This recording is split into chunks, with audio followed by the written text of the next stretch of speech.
Yo, what is going on? There we go. The music stopped. How's everybody doing? Thank y'all for tuning in to another D. Elliott Fitness live stream show. Yes, sir. Let's go. Today is the day after 420, so you stoners are probably finishing up the rest of your doobies in the ashtray, waking and baking this morning, trying to finish off what y'all was toking on yesterday. Hopefully you having a good day at work and you don't get drug tested soon because your ass might get fired. Exactly. But wait, there's more. And if you're having a bad day, hopefully your day gets better. But if it don't, let Mr. Child break it down to you. Oh, you're having a bad day? Did you die? I got shot. But did you die? But as long as you didn't die, and as long as you still alive, and you still here, and you can still make something happen, to get up, get out, get something. Even though shit is going to hell in a handbasket, you can still make the best of your day and the best of your life. Stay prayed up, stay fasted up, and keep doing what you got to do. Then you blessed. Let's go. Let's get it. Just keep pushing, keep grinding, keep striving. Don't do what everybody else out there in the world is doing. Everybody else out in the world is just, doing what they got to do to survive, struggling and all that good stuff. But hey, the struggle is real. It ain't no joke, man. Everybody got to get out and get something, make something happen. I'm going to mess up this cord. But with that being said, man, if you want to, let me not say that first. Let me say this first. We are multi-streaming on multiple platforms. We're on YouTube. First thing off with YouTube. If you're on YouTube, don't mess that up. If you're on YouTube, do me a favor. When you see the thumbs up button that pops up on your screen, did it pop up? I didn't see it. Yeah, we'll try it again. When you see the thumbs up button that pops up on your screen, let's try the other hand. When it pops up, hit that like button that you see right there. It's greatly appreciated to get the likes up and to get this message out to people. And we are multi-streaming on multiple different platforms. We're on YouTube, of course, Twitch, Kick, Rumble, and Facebook. Yes, sir. We're on Facebook as well. So if you message me on Facebook, I might not be able to see it. I know. But you can try though. But if you can't get me there, try the other platforms. Just jump on YouTube and show your boy some love. If you want to contribute to today's show right there, Cash App and Venmo. Cash App Daniel2888. Venmo Danny-Daniel-00. Yes, sir. And today we got a really very interesting stream for you today. It's gonna be some how do we say it? Truth serum. Probably some news you could use, but it's going to go way over your heads. Hopefully you get the message, but if you don't, well, that's on you. I know. It's on you. Ain't nothing I could do. I could just only give you the message. Hopefully you hear it. If you don't, well. Aww. That took too long. But anyway, we're going to go ahead and jump into today's show. So today's show, we have to talk about something I came across that I was looking at and I was like, is this even true? First, let's get some music playing in the background because we do got to get some tunes. There we go. So with that being said, I had came across a article or a post on a social media platform and I saw it, read it, and I was like, yeah, they probably lying. They could be just telling some nonsense. But you know me. Had to do some deep dive and do some research. But before we go there, I did forget to do one thing. Let me stop real quick. Hold on. Let me stop the show for a brief second. Pause the music. Stop the show. Do I have a stop the show sound? I could have sworn I had one, but I think I got rid of it. But anyway, stop for a second. Hold on. Stop. We do have a special guest on today's show who does want to reach out and speak to everybody, and they have a message to say to the people. So I can't let this person go off and spit this message without delivering this message. So let me see if I can get him on here real quick to deliver this message to you, because he does have something that he wants to say. There he is. I found him. Jesus. Today is a rough one, isn't it? Anyway, Mr. Bob Ross is here today, and he does have a message to you people. Yes, I said it, you people. And he wants to let you know, if you know who Bob Ross is, he's the white guy with the afro that paints.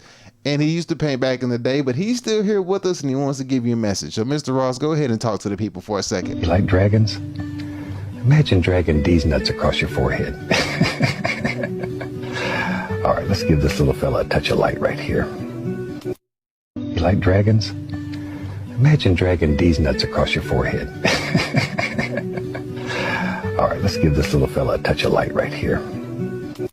You like dragons? Imagine dragging these nuts across your forehead.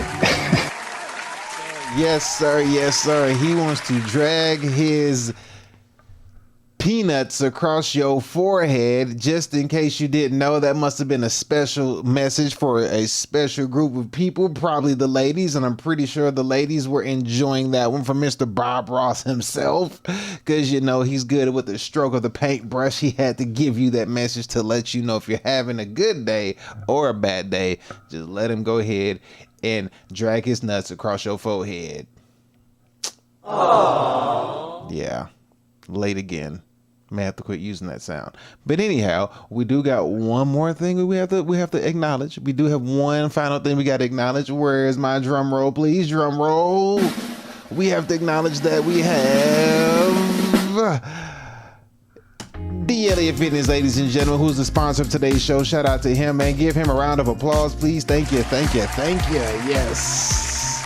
Yes, sir. Just to let you know, if you ever need a workout or you got to get yourself right, or you can't get to the gym, or you're just a lazy, I can't say, and you don't know what you want to do with your life, go ahead, turn on one of these workout videos. We just recently posted a workout video for lower body today, or not today, yesterday or the day before, earlier this week. I'll just say it like that. And this here is going to be a good one for you to do. So go ahead and click on that if you can't get to a gym, or you want to just work out at home, or if you're afraid that people are going to get you sick, or in the future, if there's another jibby jab in the future, just know I'm ahead of the curve and I got you ready to get some workouts going on for you. So with that being said, man, don't be lazy, move your body, do something, eat a healthy diet, stay away from sugary drinks and sugary snacks, and quit snacking all the damn time. Increase your protein intake, decrease your carbs, and eat healthy fats, which go in the form of like nuts and seeds and avocado and things of that nature. And with that, you'll be on the track to having a better body and feeling better about your fat, slobby self. Yes, you're welcome. Yes, sir. Yes, sir. Yes, sir. Now that we got the introduction and all that good stuff out the way, let's go ahead and get into today's show. Now, today's show, which is what I was talking to you about earlier, which we got to have music playing in the background.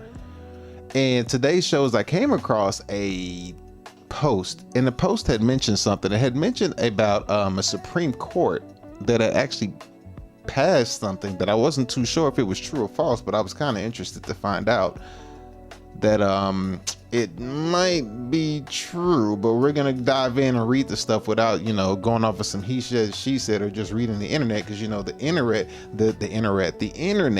you know, the internet do be lying sometimes. You read something on the internet and you be thinking like, shut up. So you got to, you know, do some searching and deep diving for yourself to make sure that what you're reading is accurate. So with that being said, let me pull that back. So with that being said, we're going to go ahead and check out this first post, which is going to lay the foundation for today's show entirely, because we do have to go over this so you can get an understanding as to basically how the world's moving in a nutshell. You know, everybody's looking at dating and relationships and the economy tanking, and then the war over here and a war over there, and changing from an imperialist to communism on the rise to draft that's about to happen in December. It's so much going on, but I want to bring to your attention what I see the underlying theme of all this really is, which nobody's going to mention. And at some point they may say it's conspiracy theory, but come to find out in 2026, conspiracy theories, they have all turned into unfortunate facts, I might add. Yes, they have. There's no such thing as a conspiracy theory. The conspiracy theory was a coined term by the CIA to throw you off the scent. And well, now that we look back, hindsight's 2020, get it? We now see that all of the conspiracy theories turned out to be true. And they were even worse than we thought when the LIVESTREAM files came out. Yeah.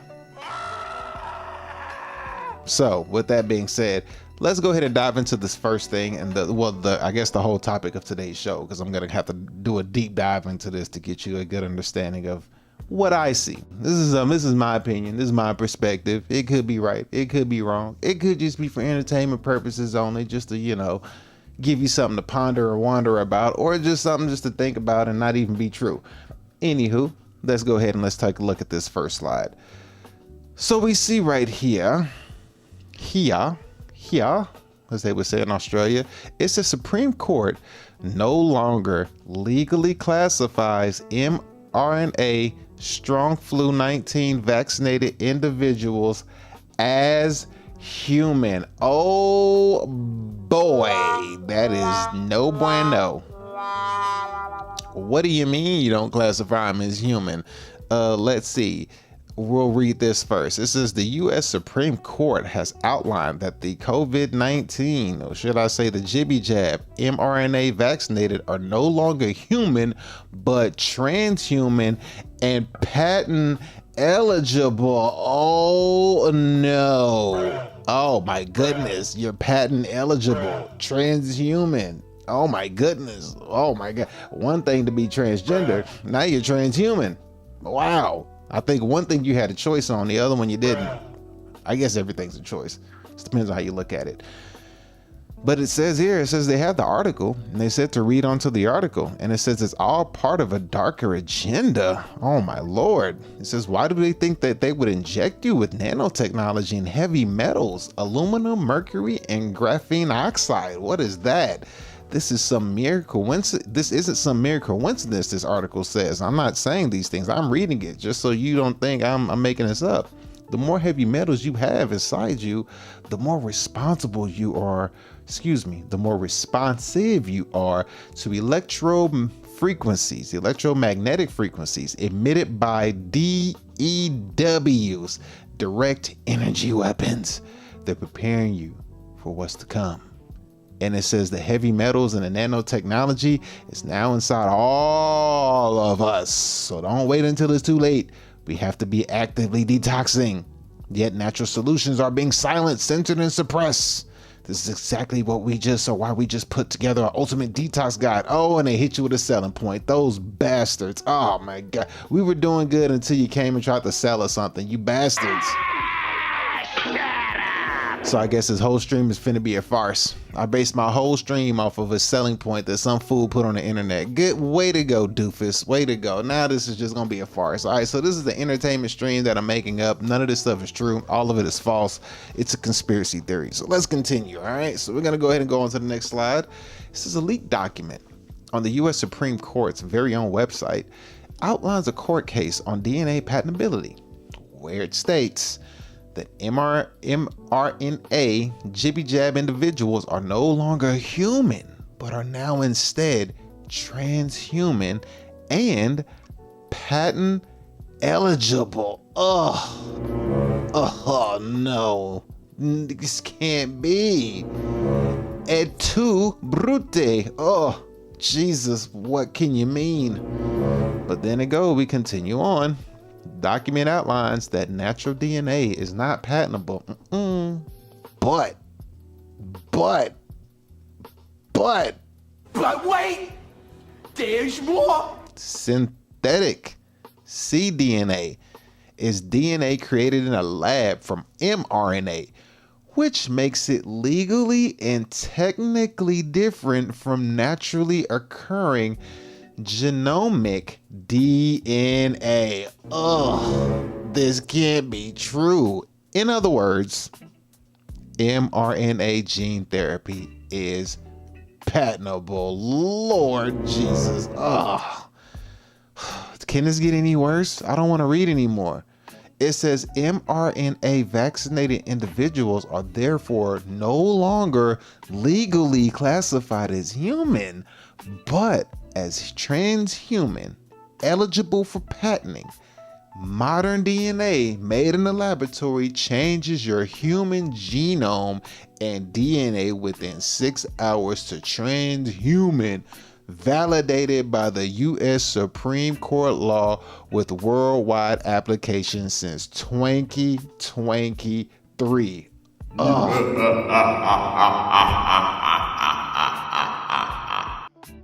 No longer legally human. Diamond versus Chakrabarty in 1980, bruh, 1980. Whoo, they been at this shit for a minute. mRNA, heavy metals, nanotechnology is now inside of all of us. Natural solutions are being censored. But then they hit you with the selling point. Comment guide, or we'll send you an ultra detox guide, which is then going to lead you to a paywall, and then you're going to pay us. Oh boy. Oh wait, where's the next thing? Oh, somebody put here some of this stuff, but I just read that already. Oh boy. So as you can see, it's not looking too shabby. Yeah. Not looking too shabby. But I don't know if that's true or not. I was like, man, come on, bro. Like, really? Is that really true? Is that really true? I mean, because what does it say at the beginning? Let me pull up real quick. It says at the very beginning, it says the Supreme Court has came up with this. And it says a leaked document on the Supreme Court's website. So I was like, you lying.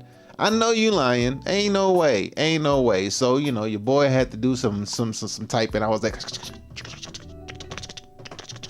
on the internet, and I was like, let me see if I can find. Let me see. And they actually did put a link on there, I might add. Let me see. They did put a link in the comment section, as you can see right here. They put it right here. Source reference. So they had it right here. It says supremecourt.com.gov opinions and stuff like that, which we could probably run this too. Let's run this too and see if this come up with something. I'll run this too, but I did run the other thing though. So let me see if I run this and see if something come up separately, because I ran two simultaneously. Oh.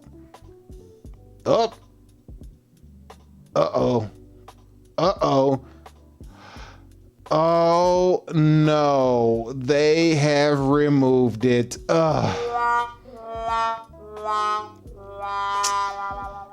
Well, we tried. We tried to see if it was true. I guess this whole stream is a farce, but not quite. Hold on. Cause you know your boy didn't just stop. You know I didn't just stop there. You know I didn't just stop there. You know your boy had to keep going. I was like, wait a minute, man. Let me see what I could pull up. Let me see. So I kind of went down the rabbit hole. It took me like 15 seconds, and I typed in a few things. Let's see what we get. So we got right here.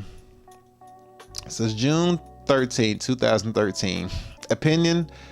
Scalia, J. Supreme Court of the United States number and Association for Molecular Pathologies, Petitioners versus Myriad. We have this. Then you got the DOJ, Department of Justice. It says Judge Moore did not join Judge Louis' opinion with respect to isolated DNA, but instead concurred in the judgment.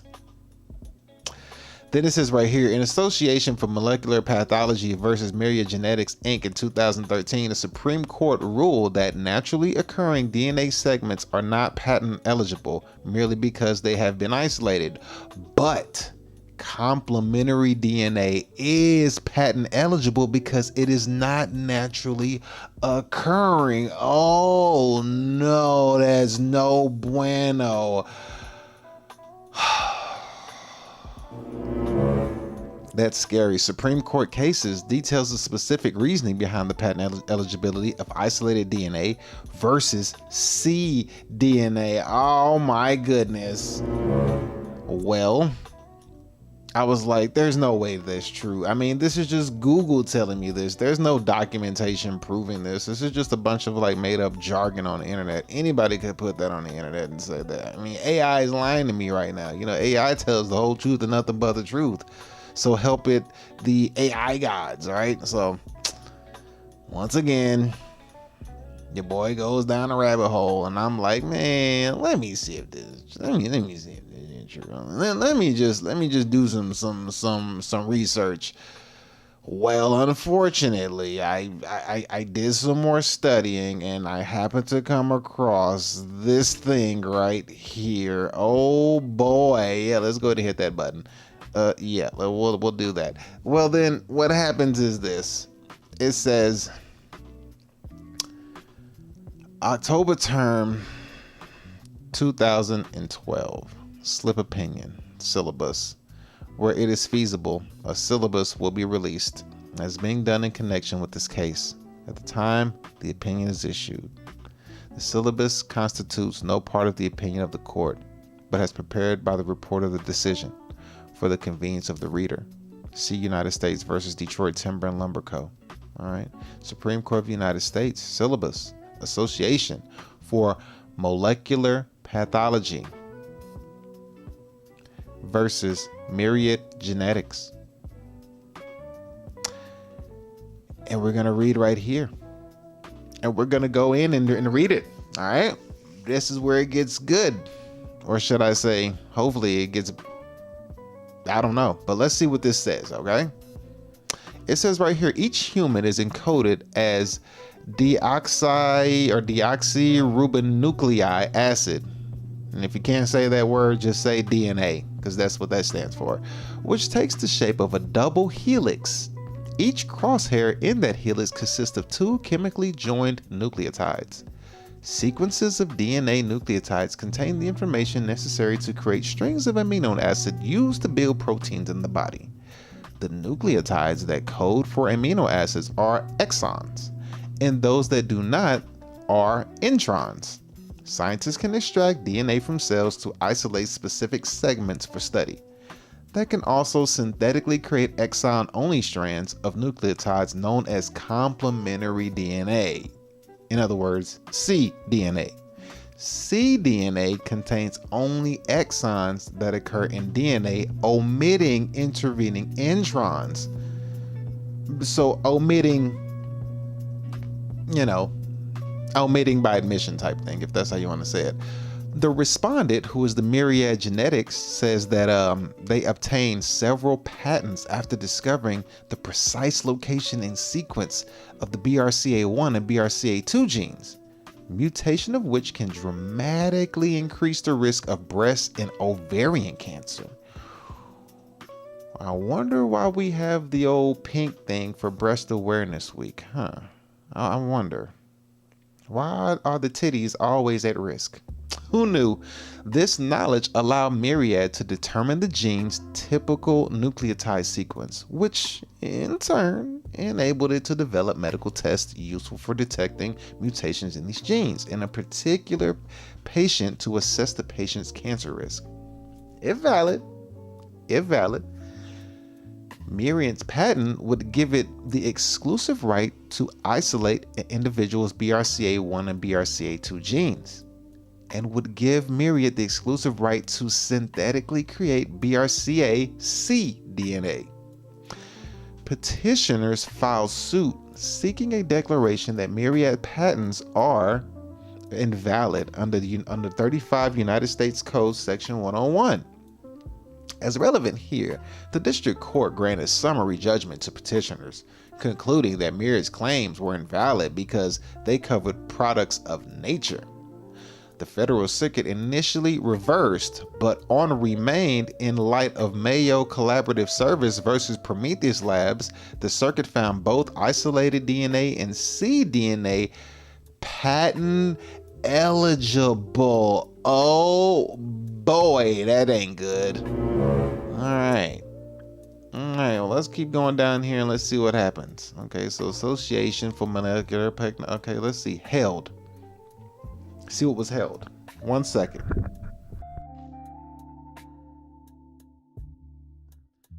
Thought I had to sneeze there for a minute. All right, let's go ahead and keep going. This is the syllabus. A naturally occurring DNA segment is a product of nature and not patent eligible merely because it has been isolated, but cDNA is patent eligible because it is not naturally occurring. The Patent Act permits patents to be issued to whomever invents or discovers any new and useful composition of matter.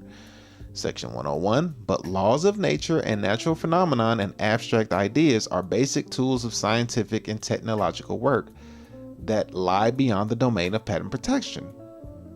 The rule against patents on naturally occurring things has limits, however. Patent protection strikes a delicate balance between creating incentives that lead to creation, invention, and discovery, and impeding the flow of information that might permit, indeed spur, invention. All right, let's keep going. The standard is used to determine whether Myriad's patents claim a new and useful composition of matter, or claim naturally occurring phenomenon.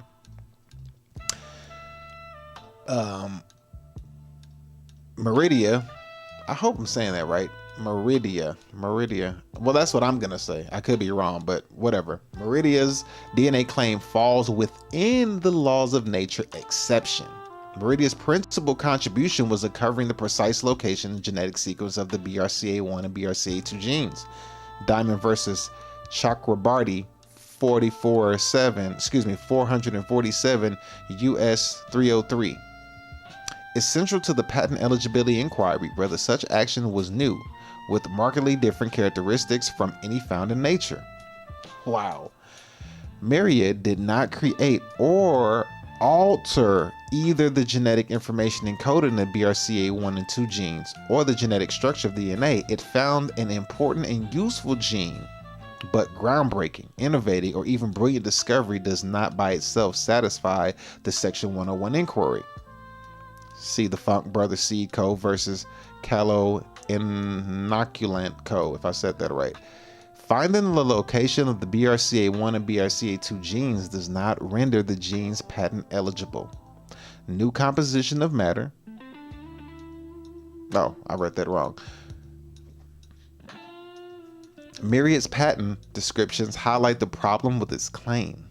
They detail the extensive process of discovery, but extensive effort alone is insufficient to satisfy Section 101's demands, so we're still having problems. We're trying to get this right.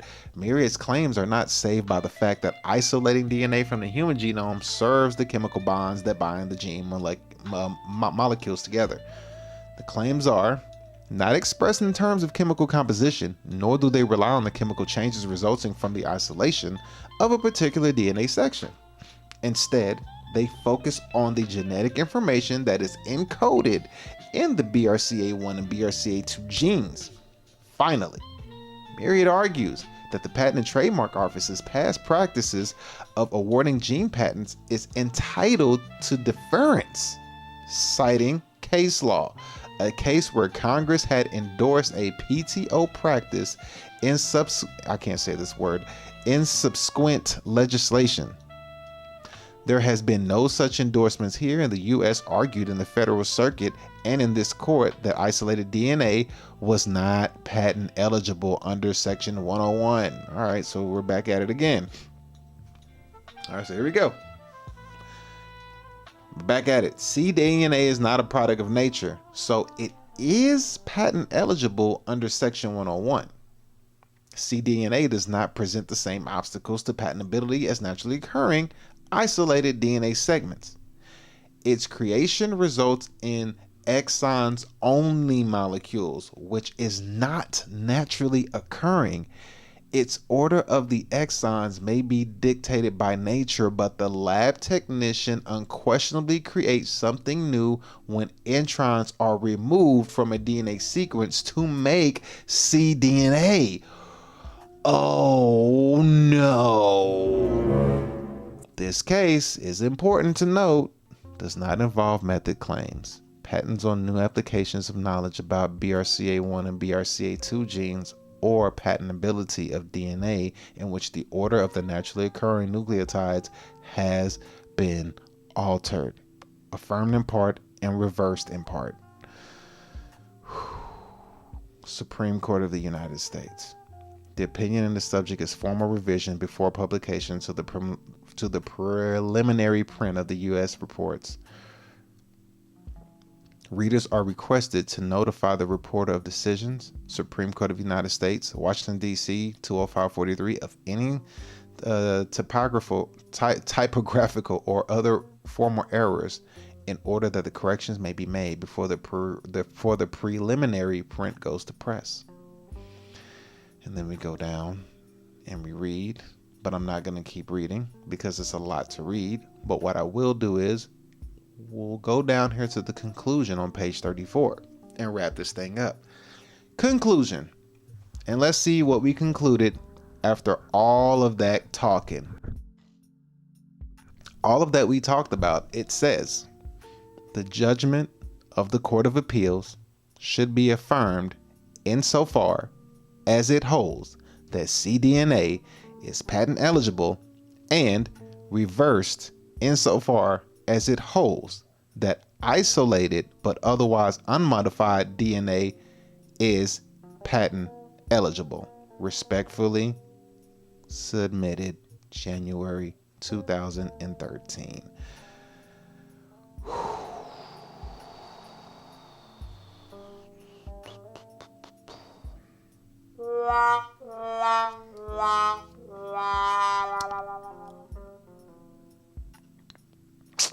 Well,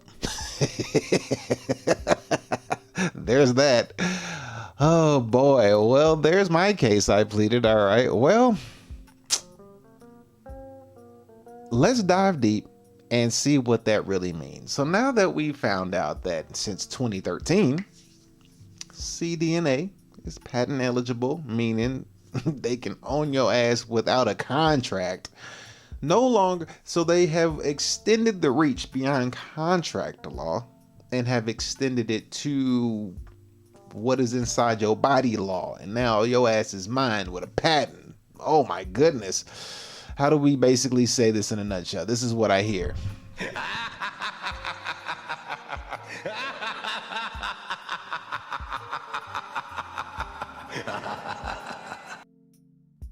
Yeah. But let's go and dive deeper, because we do have to go and see what this means, because there's a lot to unpack with that. And there was something that was very particular that they mentioned, and I want to dive in deeper to give you a deeper understanding, because I have done a stream on this before, and I went in on that stream, and it took some time, but I ain't finna go and give you all that time this time. But I am gonna give you a formal understanding as to what's going on. All right. So if the cDNA is patent eligible and it's a spinoff from DNA, so in other words, an artificial form of DNA or an omitted form of DNA, but what they said at that one part was they mentioned that what it actually is. Where is it? Let me find out exactly what it is, because they made it very clear. It says it's important to note its creation results in the exons only molecule is only naturally occurring. Its order of the exons may be dictated by nature, but the lab technician unquestionably creates something new when introns are removed from DNA sequence to make cDNA. So all they did was took out one part and kept the other part. But then, if something is taken out, then they say that's something new, and then they can just kind of add things to their new stuff and make it what it is. So they found a loophole. Let's go ahead and dive in. And I have found a video. I don't know if this is from a movie or what it is. I'm not sure. But it says that should I play this right now? Should I play this? Let me think. 1 second. I think I'm gonna go ahead and play this now, and then we're gonna go further in, and I'm gonna educate you or show you exactly how this mRNA works. All right, better yet, let's just show you how the mRNA works right now. All right, I'm gonna let this lady break this down to you. All right, this lady's gonna come with the thunder, but this is basically off of an old stream that I did. I did this stream a while back, and I was going over this topic, and I went in. If you ever want to see the whole video, I'll show you what it looks like. Let me see if I can find. Well, you know what? I'll find it right now for you, just so you can see. So this is the stream that we're gonna go over, just so you can see it, and so you know which one it is, in case you want to see and look at this for yourself. It is this stream in particular. Where are we at? Where are we? Where is this stream at? Because we're gonna go over this stream, but not the whole thing. If you want to, you should watch that whole stream, because it's gonna dive in way deeper. And I did a hell of a lot more deep diving than this shit. Where is it? I can't even find it no more. What the hell? Is this stream right? Wow, I can't find it. There it is. Jesus. What we're gonna do right here. So this stream right here, if you ever want to, because we're gonna go over this stream. This is the one that we're gonna go over. It's this one right here. This one right here. We're going to go over this one. All right. I did this 6 months ago. So we're going to go over this stream. And there's a lady that's going to break down something. Now, this is to get you to understand the purpose and seriousness of your DNA, to get you to understand your DNA at large. So understand how serious this is. We have to go there first. Listen to the seriousness of your DNA. All right. You have a DNA structure. It's a double helix. You need to understand why this is important and why your DNA being touched or tampered with is a big deal, and you should take it seriously. I'm gonna let this lady break it down to you, and we're gonna keep going further down and down the field to get a better understanding. But she's gonna give you a good understanding as to how deep this can go, and then we're gonna just keep going. All right, so let's go and pause this music, and we're gonna let this lady break this down to you, because I think she did a fairly good job using a stream that I did 6 months ago. So here we go. Take it away, sweetheart. For decades, your DNA is a right-handed double helix made up of these 4 things right here. And the helix is held together by sulfuric bonds that appear after every 10 pairs of nucleotides, every 5 pairs of nucleotides, every 6 pairs of nucleotides, and again, every 5 pairs of nucleotides. 10-5-6-5, 10-5-6-5, or in the Hebrew alphabet, Yod He Vav He, the signature of your creator, the signature of an artist under his painting, if you will. Now, the magic potion, if you actually read the patents, it is adding a triple helix, and it is adding more of this, which comes from a meteorite or a fallen star. And this 10-5-6-5, Yod He Vav He, the signature of your creator, quickly turns into 10-5-6-6-6-5. Do I have your attention yet? Your DNA is made up. All right, so far as we see that she's basically breaking it down to let you know that your DNA already had a structure to it. 10-5-6-5. And I'm a big believer. Numbers don't lie. Numbers tell the truth on everything. You can find the answer to anything if you just learn numbers, master numbers, or study numbers. I mean, that's what all the elite and rich people, or higher ups. I mean, everything is numbers. Numbers are universal. 1 equals 1 regardless of what language you speak. 0 equals 0 regardless of what language you speak. You know what I mean? How many do you want? You understand? Oh, you want 5, and 5 might be in a different language, but it's universal. So she's letting you know your DNA structure is a double helix, and somehow, some way, if things get inside of you, it can get altered and it can get tampered with and, structured a different way. Maybe through omitting a side that will, in the future, through your offsprings or later generations, if you were to have children, do as we just read, which would probably eliminate the introns, but the extrons would still be viable, but the introns would be gone. So maybe that's how things will be, done, or case may be. Now, she's going to go into the next part and explain furthermore the seriousness of your DNA and how important it is for it to remain natural and not synthetic, because synthetic means you're patent eligible, and natural DNA means you cannot be patent. But let's continue, and let's let her continue to cook. Here we go.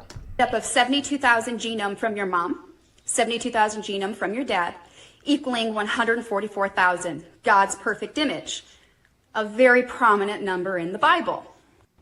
Now, these mRNA jibby jabs have the ability to go into the cell and break through its nucleus and reverse transcribe DNA into your cells. Now, she says reverse transcribe DNA. It goes into and reverse transcribe. Now, we just read that court document. That court document that we just read, it took away, it omitted one of it. So therefore, in the future, whenever it creates DNA, it will only create one side of the DNA, which is the extrons, I believe, and the introns will no longer be viable. So it will omit one of the DNA structures. Is what we just read in the court document. But let's let her keep going. Here we go. Okay. They are creating cDNA, complementary DNA, which is owned and patentable by these pharmaceutical companies.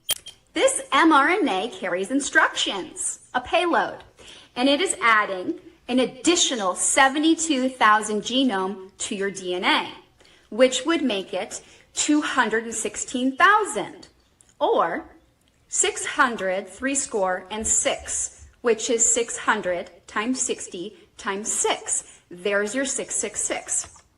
Now, the initial hokey pokey works as hardware. The secondary hokey pokeys work as software.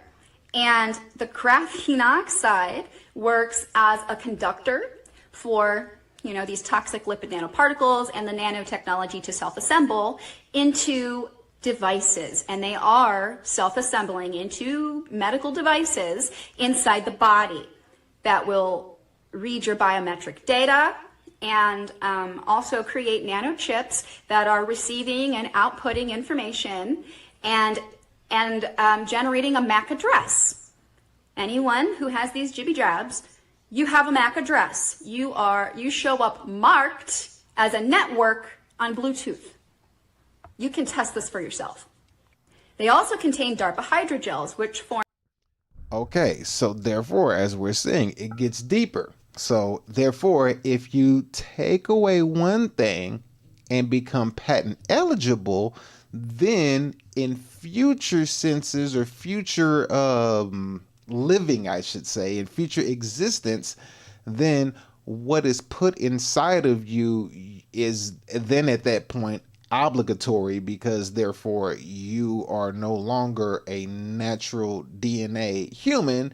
You are now a cDNA human, which is then patented and then owned by a corporation. So therefore, they can now take the intron DNA I think the extron DNA, which is missing the intron DNA. Hopefully I got that right.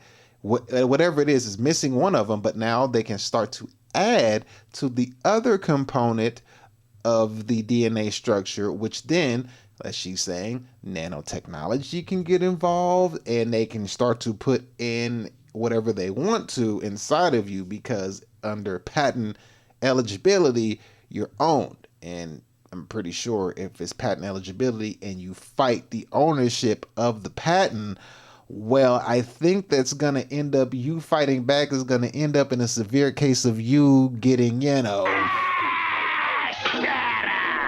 going to lay the smack down on your ass. Like, there won't be nothing nobody can do.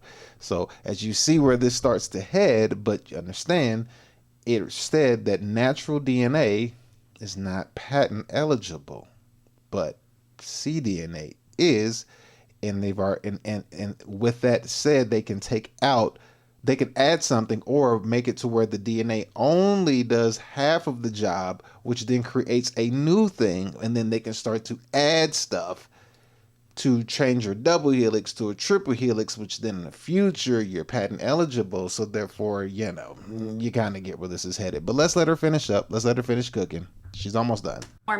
You can test this for yourself.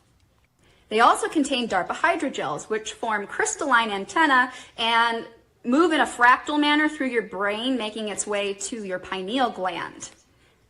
That same DARPA hydrogel is on the tip of every PCR test. And when you shove that up to your nose, it breaks the mucosa all the way up the top of your nose where it meets your brain. And the DARPA hydrogel goes into your brain. And it also has a payload. And people who took a PCR test also show up with a MAC address. Now here's the really scary part. All of these structures that have been found in these vials under a microscope, the graphene nanoribbons, the DARPA hydrogels, the self-assembled nanochips, all of that, those same structures are now being found in literally every single kind of injectable that you can think of. The flu shot, heparin, monkeypox, polio, you name it, it's in there. They are creating human hybrids with chimeric DNA. We are in the days of Noah. Signal strength minus. Okay, well, she went ahead and broke that down like a fraction. Let me go ahead and give that lady a round of applause after just reading that court document.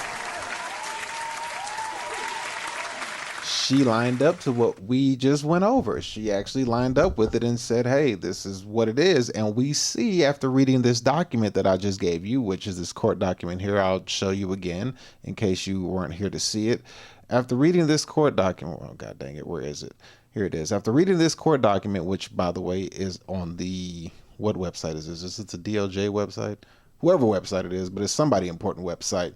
We came to this conclusion that reading this court document, come on, court document. Let me go all the way up to the top. Oh, because I'm freaking zoomed in. So we read this here starting out. And upon reading this, what she says holds weight to what we just read. It makes a whole lot of freaking sense. Makes a whole lot of sense. We went through and read this whole little thing right here and came to the conclusion on what everything is. So we get a good understanding on how this works. So we see all this here. Now, upon understanding this and seeing how all of this works, the DNA is a very, very, very serious ordeal, because then if your DNA is tampered with, you are no longer having your connection to the creator. Now, what she also went on to say, which is very, very intriguing and very interesting, she says that they can even get to the point where they try to tap into your pineal gland. Now, if you don't believe in anything or you believe in nothing, you would have to ask yourself this question as much as why somebody or something would go so far as to try to alter your DNA structure of your body. If the DNA structure already has a numerical number inside of it, I think she said it's 10565, and then it can get altered to a 106665 or something of that nature, how she mentioned it.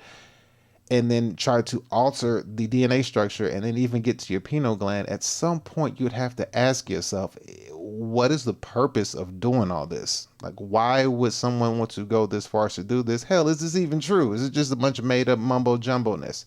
You have to ask yourself these questions. And then you start to see these numbers start to come up. And we're going to go across these numbers here later on. She mentioned the number 144,000. Maybe that number sounds familiar to you, maybe it doesn't, but we'll get to that here in a second. So now we have another gentleman who, on the same stream that I did previously, because it's all going to be on the previous stream that I did, because I went into this fully detailed in this last stream. I'm just going to give you a little bit of it from last time, because I came across that initial Instagram post, and I was like, well, damn, I talked about this a long time ago, but I guess I got to give you a refresher on how this works. So then this gentleman, on the same video, he's going to talk to you a little bit more in detail on how all this stuff works, but he's going to go into a little deeper dive onto exactly how deep this can get. So let's go ahead and let this man cook. I forget his name, but like I said, Anthony Patch. Okay, I think his name is Anthony Patch. That looks like him. And I guess he passed away on January 14th, 2014, unfortunately. So rest in peace to him. But let's continue. Here we go. Chuckle when they say, well, we couldn't have forced people to take this vaccine or to take this hidden third strand of DNA. They would rebel against it. But if we create the problem and present the solution, people will demand the solution. Thus we achieve our ultimate goal of having this DNA in every person changed. Well, let's go deeper. What's the goal? What's the purpose? Yeah, you go around and change everybody's DNA. Well, what do they become? They become a hybrid. The insidious part of this is that once a person is injected, almost immediately their DNA undergoes transformation. Almost immediately they lose all awareness of the fact that they've lost their independence, their ability to think on their own, to make decisions on their own, and to affect them on a moral level. Their moral independence, their beliefs, religious, moral, ethical, legal, all of those go away. If you remove the independent thought and that. Okay, I'm gonna stop him right there. Now, I mean, yeah, like if you listen to what he just said, it removes people from having independent thought. All your morals, all your ethics, all of everything that you think of goes out the window, just straight up out the window. You just have none of that whatsoever.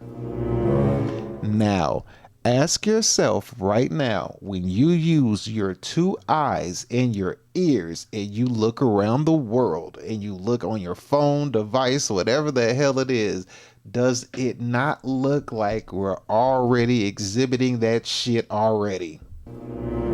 Ask yourself that question.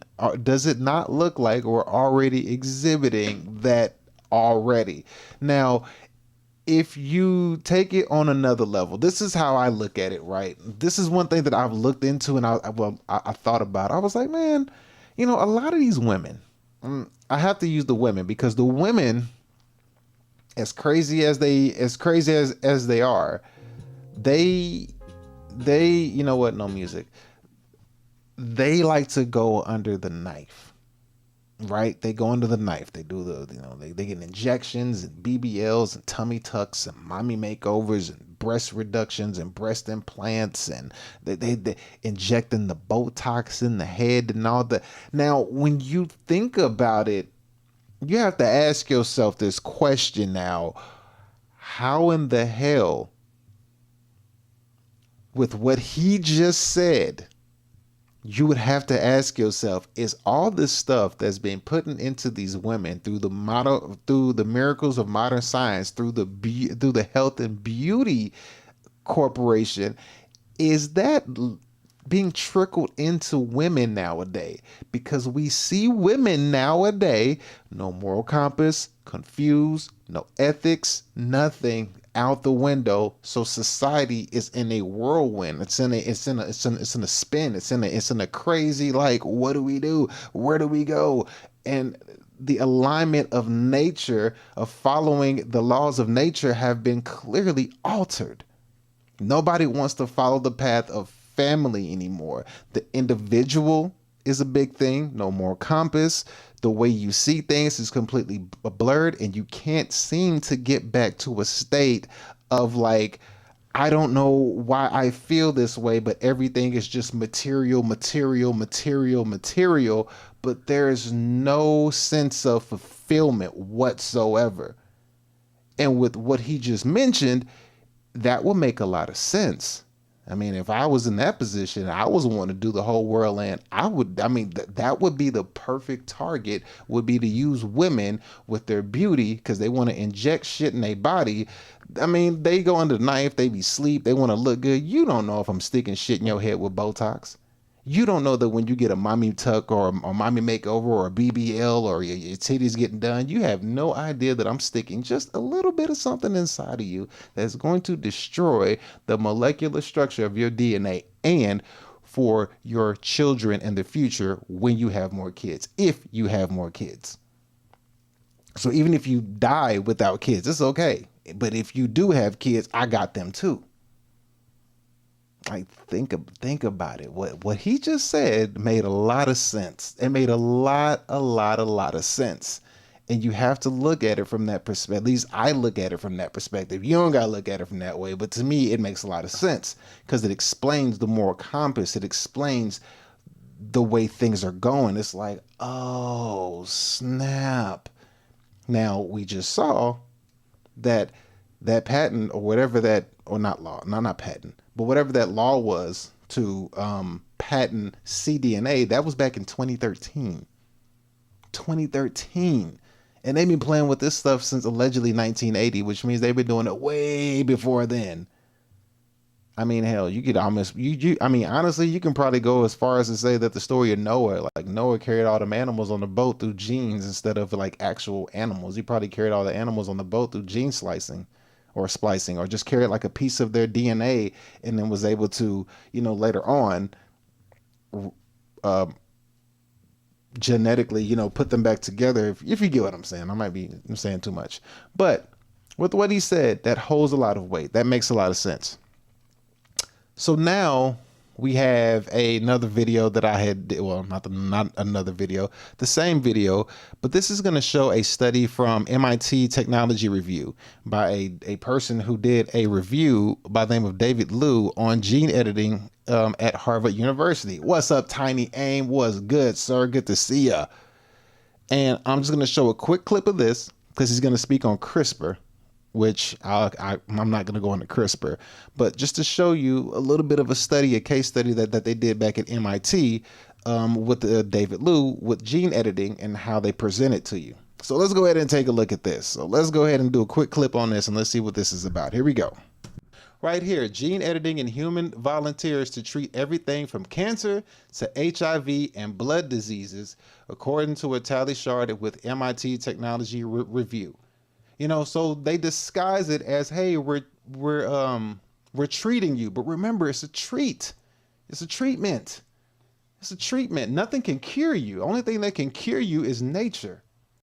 Hey, that guy's pretty good. Whoever the hell he is, shout out to him, man. That guy, he looks handsome as hell too. Hold up, pause. He looks so damn good. Jesus. Yes, sir.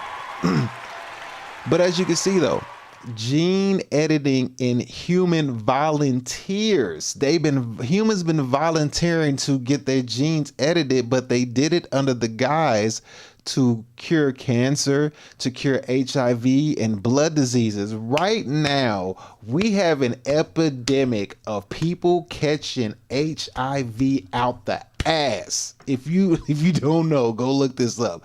People are catching all sorts of diseases, HIV in particular. And then people who find cures to cancer, it seems like when people find cures to cancer, it seems like they put the kibosh on them and they miraculously, unfortunately, somehow disappear. But if you see here, you have gene editing in humans, and they can use the gene editing in humans to treat cancer, to treat HIV, to treat blood diseases, according to an MIT technology review. And this dude was a specialist at Harvard. They can use these things to treat you. Now, you see that people are catching diseases and HIV and stuff like that. Well, imagine when they come with the final treatment. Guys, we got it. Guys, we finally figured out the cure to cancer and HIV, ladies and gentlemen. We have finally got it. We know that we can do gene editing to get rid of your cancer and HIV and blood diseases forever. You never have to worry about it ever again, and you will be good to go for as long as you live. But what you end up finding out is your DNA gets tampered with, and it goes from a double helix to a triple helix, which then in turn, what we just looked at on a court document, says that it'll turn around and then you will be patent eligible because you're no longer a DNA human, you're a cDNA non-human, which means somebody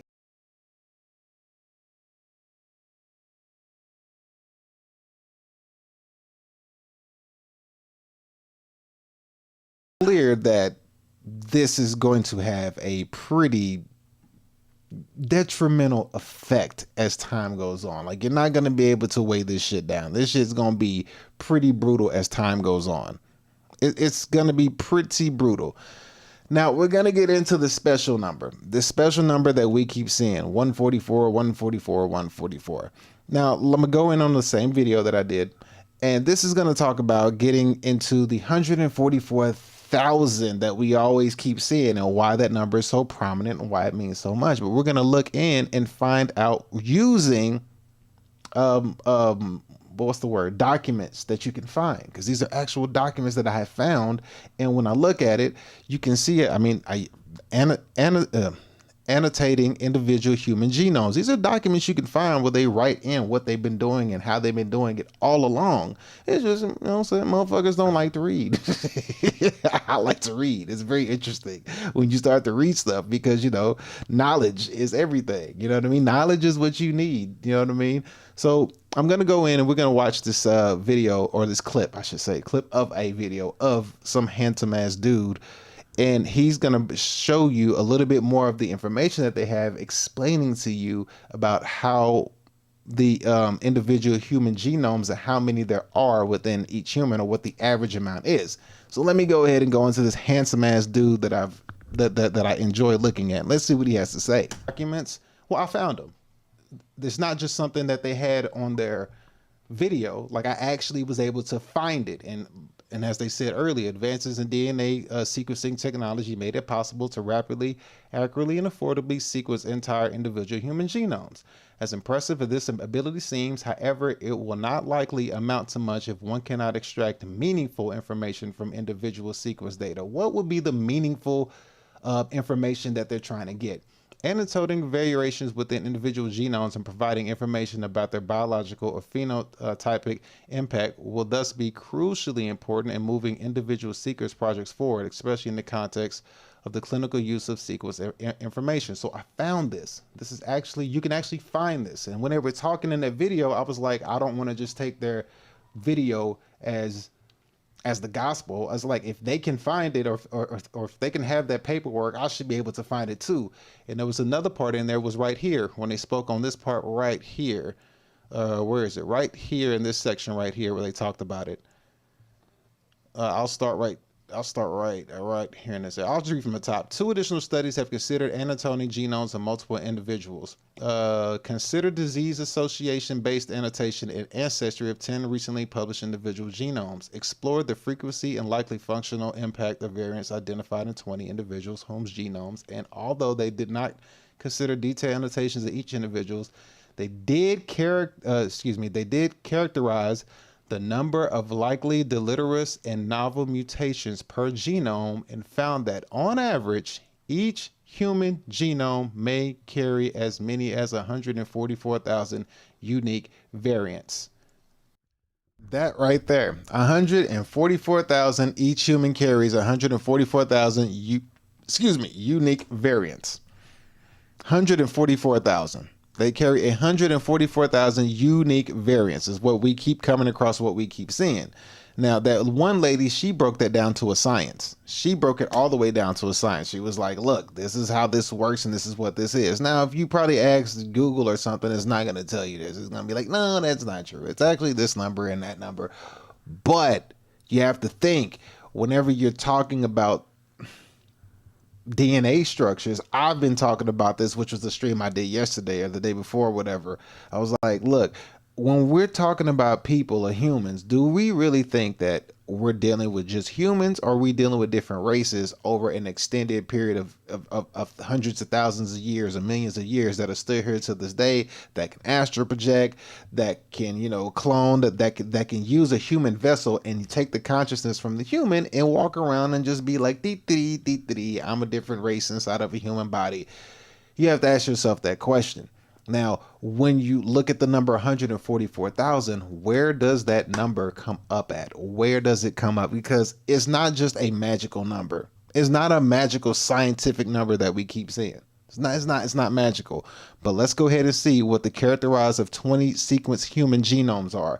We're going to go there, then we're going to go back and find out where this 144,000 keeps coming from. So let me go back to this handsome ass dude and let's see what he has to say about this part here before we get to the main part. Article titled, The Characterization of 20 Sequenced Human Genomes. In this study, we see that the number of novel single nucleotide variants discovered per genome seems to stabilize at about 144,000 new variants per genome. This same article, in its entirety, can be found here. Look under Number of Novel SNVs as a function of genomes considered. We learn that the number of new SNVs per genome appeared to level off at around 144,000 novel SNVs by the 15th genome. Exactly as 144,000 genes. Here, we see in this article called, Annotating Individual Human Genes. See, that's the one I had found earlier. That's what he's referring to, the annotating genes. So we keep seeing that through scientific documents over and over and over again. We keep seeing the number 144,000, 144,000. We keep seeing that the human genome number stabilizes off at around 144,000. Why would that number be so prominent? Why does that number keep coming up? Why? And I don't believe in coincidences, but like shit, at some point you got to be like, what is with this number? And when we looked at the court documents, the DNA structure for double helix, if something were to get taken out, that would mess up that 144. And then also what that girl said, if they take your DNA and they turn it from a double to a triple helix, it'll turn your DNA structure to 216,000. which then can turn into 600, 600, 6 and 6. Well, the 144,000 double helix, we happen to see that magical 144,000 right here in this, the Lamb and the 144,000. It says, then I looked, and there before me was a Lamb standing on Mount Zion, and with him 144,000 who had his name and his father's name written on their foreheads. And I heard a loud voice from heaven roar like a lion crushing waters, and a loud peal of thunder. The sound I heard was like a harpist playing their harp, and they sang new songs before the throne and before the living creatures and elders. No one could learn a song except for the 144,000 who had been redeemed from the earth. So ironically, we see that 144,000, in my humble opinion, is the people who still kept their original DNA double helix structure.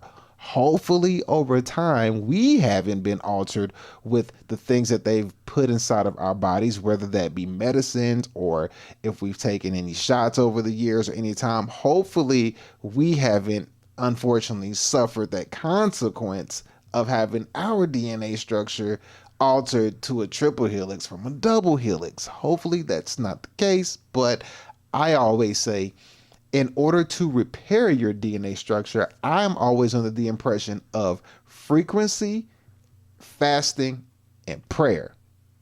I always believe that you can always, if something has been screwed up, nature can heal you. You can always be healed through nature, because frequencies play a huge part, which is why you wonder why they got rid of so many damn bells back in ancient times, where church bells had the little bells dinging and stuff like that, and you wonder why a bunch of them gone away. Them frequencies must have carried some serious weight over time.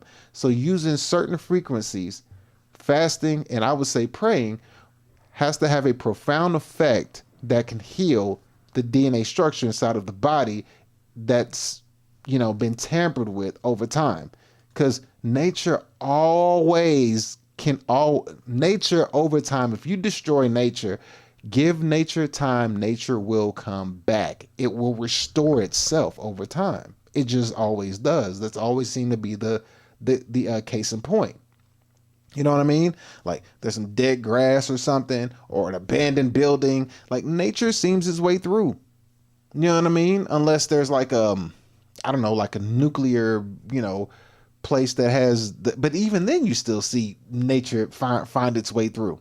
Like at some point, nature, grass seems to see through, trees seem to grow, stuff still seems to find its way through some way, some miraculous way. How? So I think that we are able to, if something were to happen, you are able to get back to nature and redeem yourself and to fix your DNA structure if it were altered.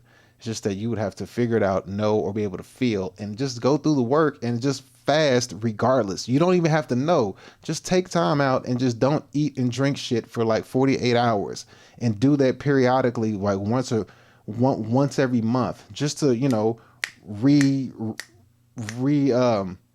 reset everything. Whether it may have happened or not, you still want to be okay.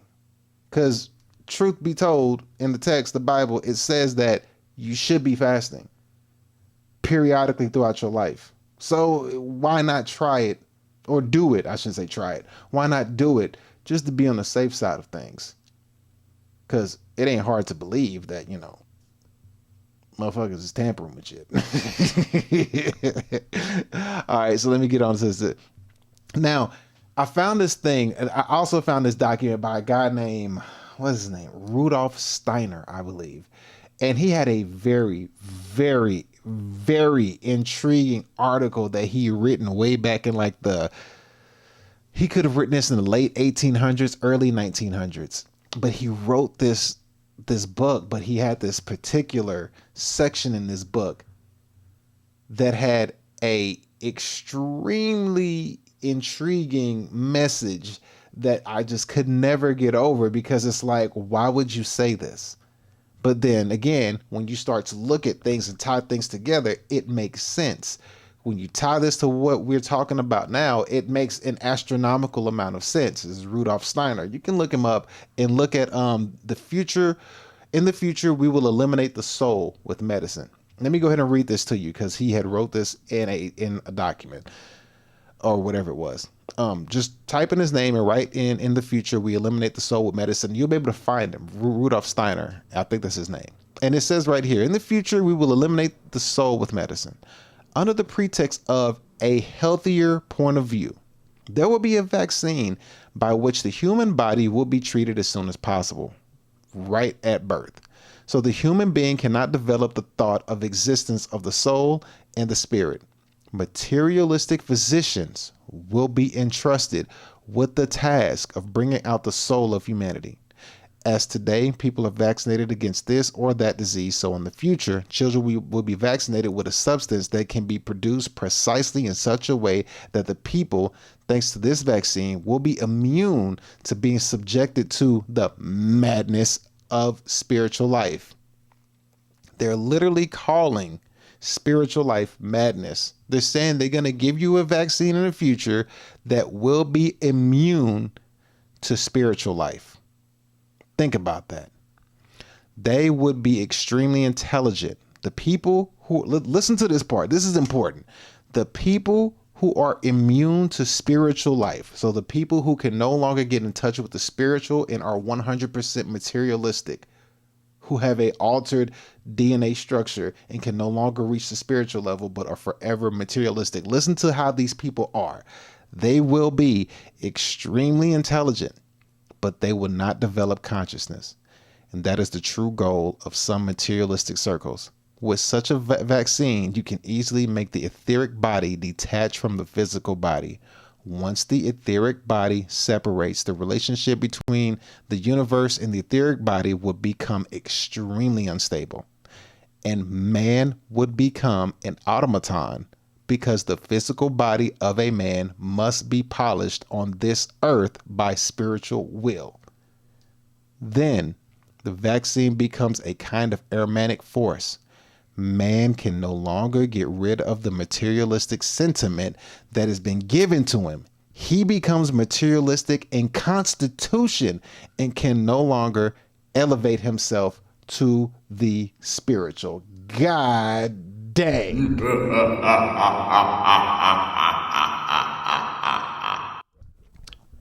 Who would write such a thing? Who would write that? That is a brutal statement to make. Golly. Who would write that? That is a brutal statement to make. But if you look at this right here, what we started the show off with, it makes a lot of sense. When you read this, it makes a lot of sense. And then you go back and read this, Rudolf Steiner, 1861 to 1925. And here we are today looking at this. It makes a lot of sense. They go together hand in hand. It's crazy to see and put it together, but it's like, God dang, these fools is not playing around. So, you know, you got to just roll with the punches, you know, take the good with the bad and the bad with the good. I think that's all I'm going to go into today. I'm not going to go into the rest of the stuff. I just wanted to come in here and give you a fresh, friendly reminder and give you an understanding of what I found and what my opinion is on said topic. And hopefully that enlightened you today. With that being said, ladies and gentlemen, I got to roll up out of here. Thank y'all so much for tuning in. I will be back tomorrow for another live stream, but we'll catch you later. Take care of yourself. Love ya and peace. Thank you for watching D. Elliott Fitness live stream. Goodbye.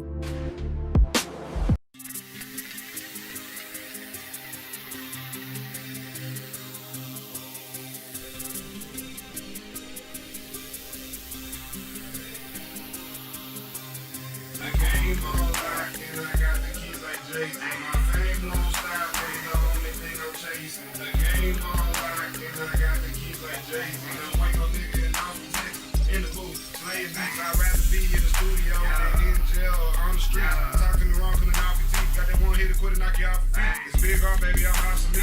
Pockets chunky like cottage cheese. Real nigga, I just gotta be. Smoking weed that don't gotta